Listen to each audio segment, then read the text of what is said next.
Hi, I'm Manas Chwal Singh. I'm 29 years old.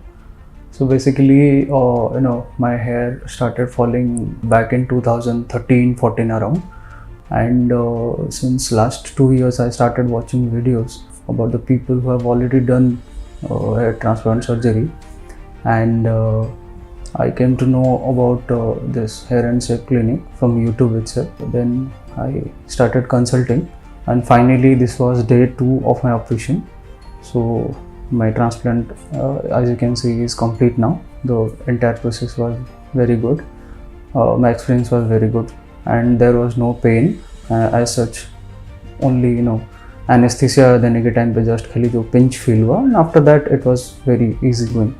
And thanks to Dr. Umang and Dr. Omkar, they were quite guideful and everything. And अभी I'm feeling quite confident कि अभी ये जो procedure हुआ है, hopefully it will give as per my expectation जो मैं desire कर रहा हूँ. Basically maybe 4 months, 6 months, 8 months down the line we'll be able to see the full result, and month on month I'll be tracking it कि basically कैसे कैसे progress कर रहा है. So I'm very hopeful. Thank you.